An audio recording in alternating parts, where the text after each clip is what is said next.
Assalamualaikum warahmatullahi wabarakatuh. Alhamdulillah nahmaduhu wa nasta'inuhu wa nastaghfiruh wa na'udzu billahi min syururi anfusina wa min sayyiati a'malina may yahdihillahu fala mudhillalah wa may yudlilhu fala hadiyalah. Asyhadu an la ilaha illallah wa asyhadu anna Muhammadan abduhu wa rasuluh la nabiyya ba'dah. Puji dan syukur marilah kita panjatkan kehadirat Allah Subhanahu wa taala yang telah memberikan kesehatan kepada kita sehingga kita dapat melaksanakan perkuliahan kali ini. Salawat beserta salam semoga terlimpah curahkan kepada Nabi Muhammad Sallallahu Alaihi Wasallam. Dan tak lupa kepada keluarganya, para sahabatnya, para tabiin sampai kita sebagai umatnya semoga diberikan syafaatnya di yaumil qiyamah. Sebelumnya saya mengucapkan terima kasih kepada dosen pengampu mata kuliah Ilmu Tauhid dan Ilmu Akhlak, Bapak Dr. Maslani MAG dan Bapak Dr. Haji Bukhari MAG yang telah memberikan kesempatan kepada kelompok kami untuk presentasi. Dan saya juga mengucapkan terima kasih kepada teman-teman yang telah hadir pada kesempatan kali ini. Saya Muhammad Faisal Malik Fajar dengan nomor induk mahasiswa 1212 08 0076 yang akan bertugas sebagai moderator dalam presentasi kali ini. Kelompok kami akan membahas aktualisasi dan implementasi tauhid dalam pengembangan ilmu pengetahuan, sains, dan teknologi. Slide selanjutnya. Kelompok kami beranggotakan 4 orang. Ada Imam Mursid dengan nomor induk mahasiswa 1212 08 0046. Ada Lina Nuraini 1212 08 0049. Ada Melinia Resi Purwandari dengan nomor induk mahasiswa 1212 08 0069. Dan saya Muhammad Faisal Malik Fajar dengan nomor induk mahasiswa 1212 08 0076. Adapun sub materi pada kali ini yaitu yang pertama ilmu pengetahuan dan ma'rifatullah, yang kedua ilmu pengetahuan dan mahabbah, yang ketiga ikhlas, tawakal, sabar, syukur, dan ridho dalam pengembangan ilmu pengetahuan. Submateri yang pertama akan disampaikan oleh saudari Lina Nuraini, kepadanya saya persilahkan. Baik, terima kasih kepada moderator yang telah mempersilahkan saya menjelaskan tentang ilmu pengetahuan dan ma'rifatullah. Ma'rifatullah merupakan gabungan dari dua kata yang berasal dari bahasa Arab, yaitu ma'rifat dan Allah. Asal kata bahasa Arab dari ma'rifatullah yaitu arofa yurifu irfatan, yang bermakna mengenal atau mengetahui ataupun pengetahuan. Bagi para sufi, ma'rifat memiliki makna pembatas rasa resah dan kasih sayang kepada Tuhan. Ma'rifat pun dapat bermakna tingkatan ilmu yang lebih atas daripada ilmu yang umum sering didapat. Dan ma'rifat sendiri merupakan pengetahuan yang menggunakan objek bersifat batin dengan mempelajari rahasia-rahasia Tuhan menggunakan cahaya ilahi. Menurut pendapat dari Al-Ghazali, secara bahasa, ma'rifat merupakan mengenal rahasia-rahasia Tuhan dan mengetahui berbagai urusannya. Adapun menurut istilah, ma'rifatullah merupakan ilmu yang berkeyakinan penuh terhadap zat dan sifat-sifat Allah Subhanahu wa taala. Sedangkan menurut pendapat dari Zu al-Nun al-Misri, ma'rifat pada dasarnya merupakan firman Tuhan mengenai cahaya jiwa yang menerangi hati manusia dan mencegah dari perbuatan mungkar yang menyebabkan dosa sehingga memiliki ketakwaan kepada Allah Subhanahu wa taala dalam hatinya. Berbeda lagi menurut Fathullah Gulen bahwa ma'rifat merupakan pengetahuan yang sudah tertanam pada diri pemiliknya dan bersatu dengan kepribadiannya sehingga dapat mengamalkan sifat-sifatnya. Jadi, ma'rifatullah merupakan keyakinan penuh terhadap keberadaan kebesaran Allah Subhanahu wa taala yang tidak ada keraguan sedikit pun sehingga dalam jiwa hanya mengingat Allah dan senantiasa berbuat baik. Dari beberapa pendapat ini dapat dikatakan bahwa manusia yang berhasil masuk dalam tingkatan ma'rifat wajib mengenali 4 hal, yaitu mengenal diri sendiri, mengenal Allah Subhanahu wa taala, mengenal dunia, dan mengenal akhirat. Boleh di next. Next slide.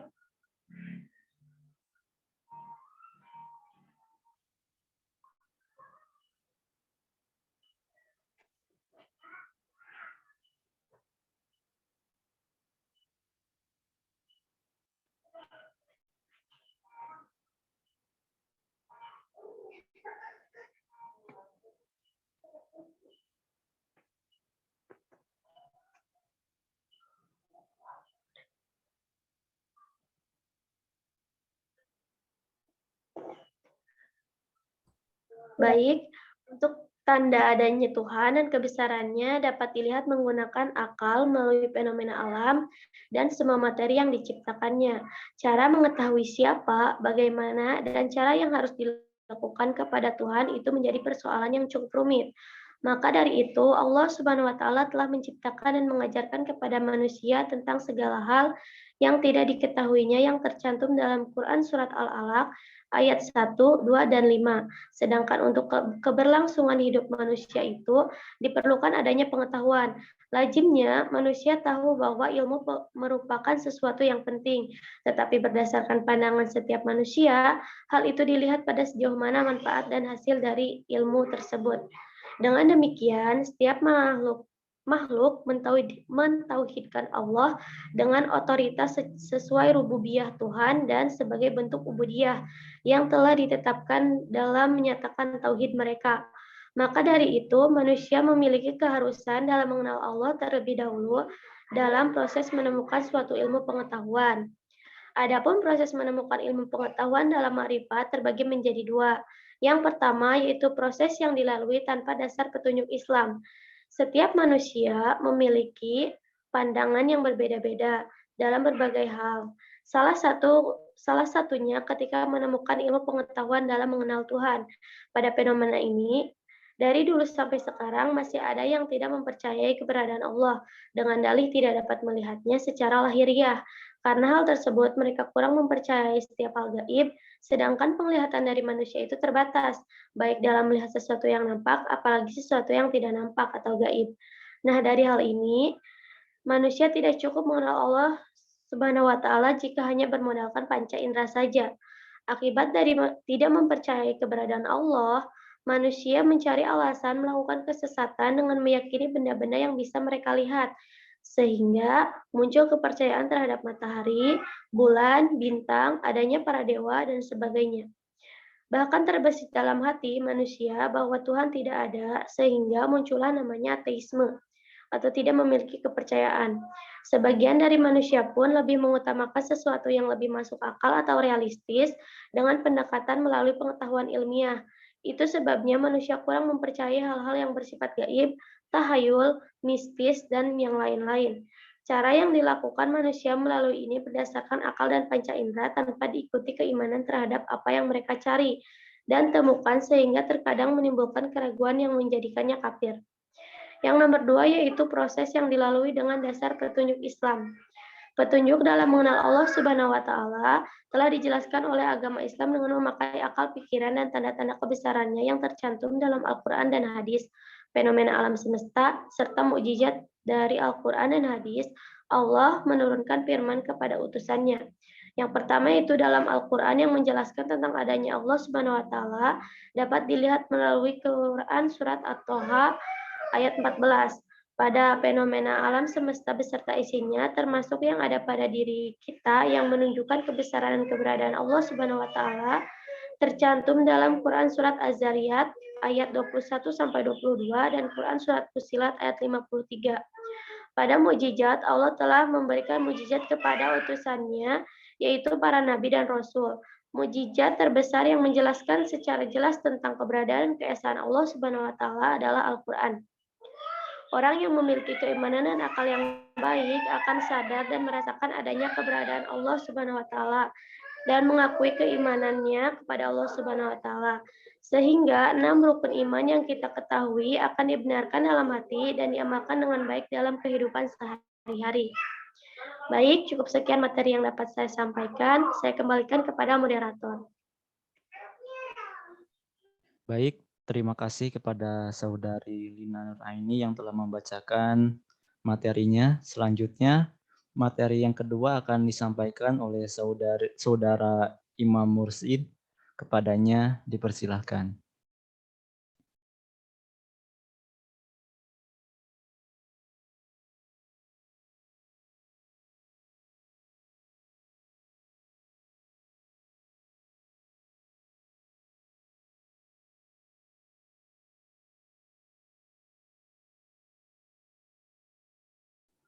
Mohon maaf, suaranya tidak terdengar. Baik, terima kasih untuk moderator. Di sini saya akan mempresentasikan tentang ilmu pengetahuan dan mahabbah. Eh, Kata mahabbah berasal dari kata ahaba yuhibbu mahabbatan, yang secara harfiah berarti mencintai secara mendalam atau kecintaan yang mendalam. Dalam mujam secara mendalam, dalam mujam al-falsafi, Jamil Sahiba mengatakan mahabbah adalah lawan dari al-bad, yakni cinta, lawan dari benci. Al-mahabbah dapat pula berarti al-wadu, yakni yang sangat kasih atau penyayang. Pengertian mahabbah adalah cinta yang luhur, suci, dan tanpa syarat kepada Allah. Setelah membentuk kepribadian manusia, maka mahabbah akan mempengaruhi kualitas keimanan seseorang. Next slide.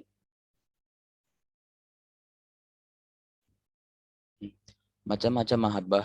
Yang pertama ada mahabbat maha mahabbatuli ibadah, yaitu rasa cinta yang disertai dengan sikap hati dan mengagungkan sesuatu yang dicintai. Dengan pengagungan yang membawa kepada ketundukan, menjalankan seluruh perintahnya, dan menjual seluruh dan menanti seluruh larangannya. Barang siapa yang memberikan mahabbah ini kepada Allah semata, dia benar-benar orang yang percaya. Inilah mahabbah yang merupakan rukun iman dan tauhid. Mahabbah ini akan menghasilkan keutamaan yang tiada terhitung. Akan tetapi, barang siapa yang memberikan mahabbah ini kepada selain Allah, di samping memberikannya kepada Allah, dia telah terjatuh ke dalam kesyirikan. Yang kedua adalah mahabbah lillah, mahabbah fillah, atau cinta kepada Allah. Rasa cinta terhadap sesuatu yang muncul kepada diri seorang, kecintaan kepada Allah atau karena sesuatu itu dicintai oleh Allah. Segala jenis kecintaan tersebut merupakan kesempurnaan dari kecintaan seseorang kepada Allah. Oleh karenanya, jenis mahabbah yang kedua ini mengikuti mahabbah yang pertama.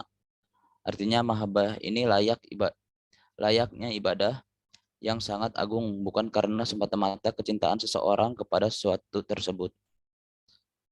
Yang ketiga, mahabbah tabiyah, kecintaan alam, yaitu kecintaan seseorang kepada sesuatu yang merupakan sifat bawaan manusia. Apabila rasa cinta ini mendorong kecintaan kepada Allah dan ketaatan kepadanya, teranggap sebagai ibadah dan masuk ke dalam kategori mahabbah fillah. Sebaliknya, apabila kecintaan terhadap kasih sayang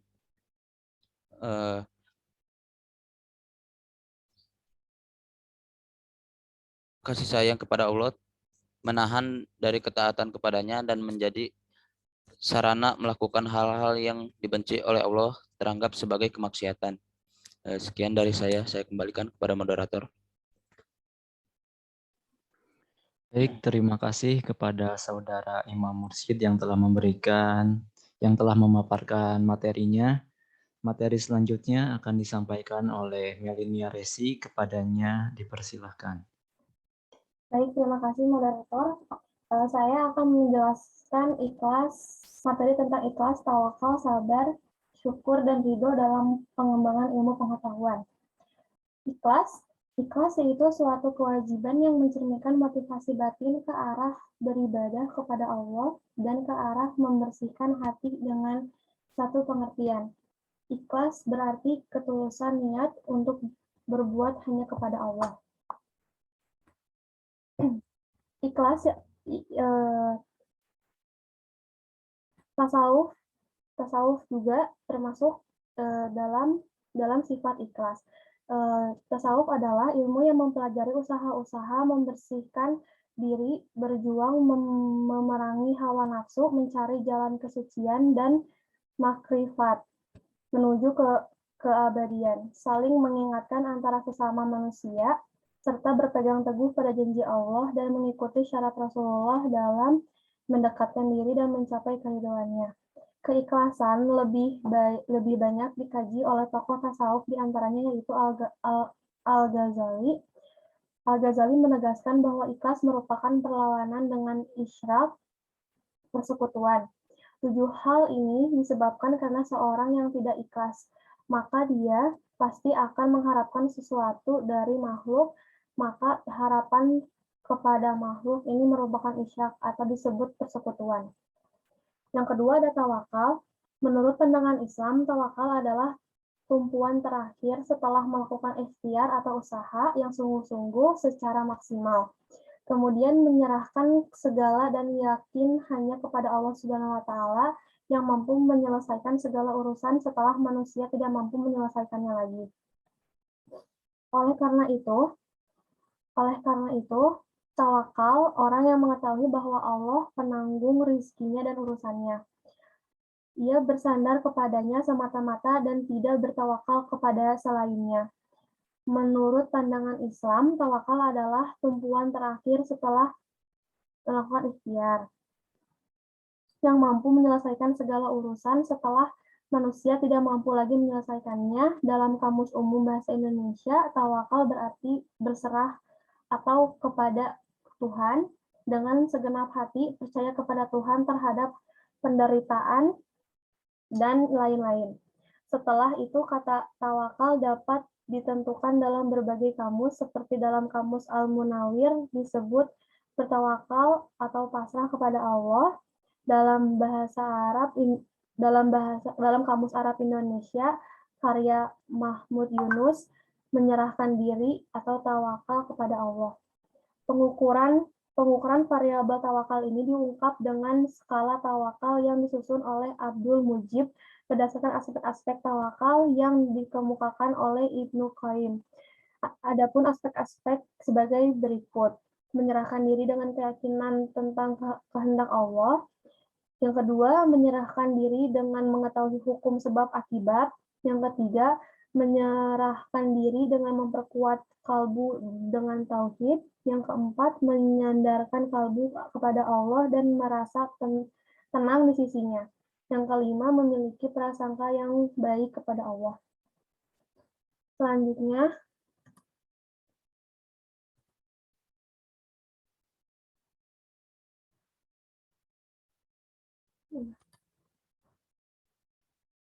yang selanjutnya ada sabar.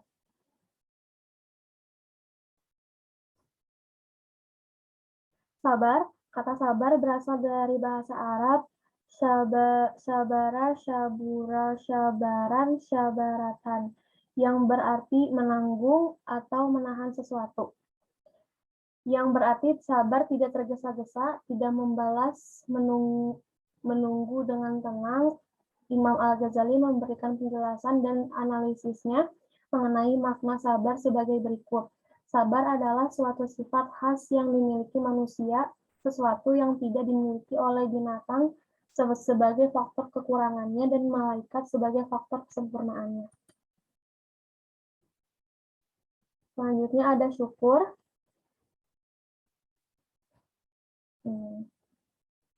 Kata syukur yang dikutip oleh Ida Fitri Sobihah dalam Kamus Kontemporer Arab Indonesia berasal dari bahasa Arab dengan kata dasar syakara yang artinya berterima kasih. Bentuk masdar dari kalimat ini adalah syukur, syukuran yang artinya rasa terima kasih.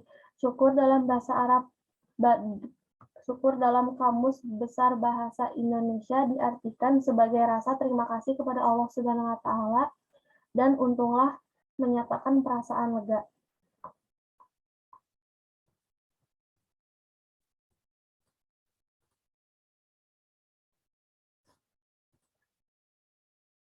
Ada pula manfaat syukur, yaitu menyucikan jiwa, mendorong jiwa untuk beramal soleh, menjadikan orang lain ridho, memperbaiki dan memperlancar interaksi sosial. Manfaat syukur itu kembali pada orang yang bersyukur, kebaikan yang ada kembali pada mereka yang bersyukur, sebagaimana dalam surat An-Naml ayat 40. Konsep dasar syukur dalam Al-Quran dan hadis terdapat pada Quran surat Al-Baqarah ayat 152, Quran surat Ibrahim ayat 7, Quran surat hadis riwayat Muslim. Ini tadi manfaat syukur, ada menyucikan jiwa, mendorong jiwa untuk beramal soleh, menjadikan orang lain ridho, memperbaiki dan memperlancar interaksi sosial. Selanjutnya ada ridho. Ridho berasal dari bahasa Arab yang artinya senang hati atau rela. Ridho menurut syariah adalah menerima dengan senang hati atas segala yang diberikan Allah Subhanahu wa taala, baik berupa hukum, peraturan-peraturan maupun ketentuan-ketentuan yang telah ditetapkan Allah. Orang yang berhati ridho pada Allah juga memiliki sikap optimis, lapang dada, kosongnya hati dari dengki, selalu berprasangka baik, bahkan lebih dari itu, yaitu memandang baik sempurna, penuh hikmah, semua yang terjadi, semua sudah ada dalam rancangan ketentuan Allah. Berbeda dengan orang-orang yang selalu membuat kerusakan di muka bumi ini, mereka selalu ridho apabila melakukan perbuatan yang buruk, yang selama ini mereka perbuat. Dengan kata lain, merasa puas hati apabila aktivitas hidupnya bisa membuat risau, khawatir, dan selalu mengganggu terhadap sesamanya.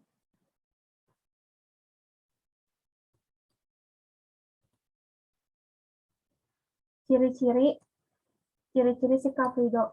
Sabar dalam melaksanakan kewajiban hingga selesai dengan kesungguhan usaha atau ikhtiar dan penuh tanggung jawab. Senantiasa bersyukur atau berterima kasih kepada Allah Subhanahu wa taala atas segala nikmat pemberiannya.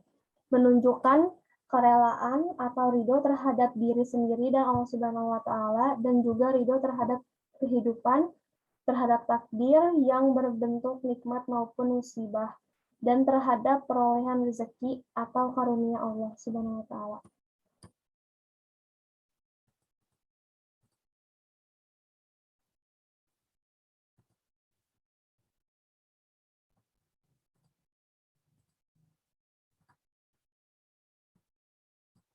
Sekian dari saya, kembali ke moderator. Terima kasih. Baik, terima kasih kepada Saudari Milenia Resi yang telah menyampaikan materinya. Demikian presentasi dari kelompok kami, semoga bermanfaat bagi kita semua. Dan bagi teman-teman yang ingin bertanya, silakan tulis di kolom komentar. Dan sampai bertemu di lain kesempatan. Wabillahi taufiq wal hidayah. Wassalamualaikum warahmatullahi wabarakatuh.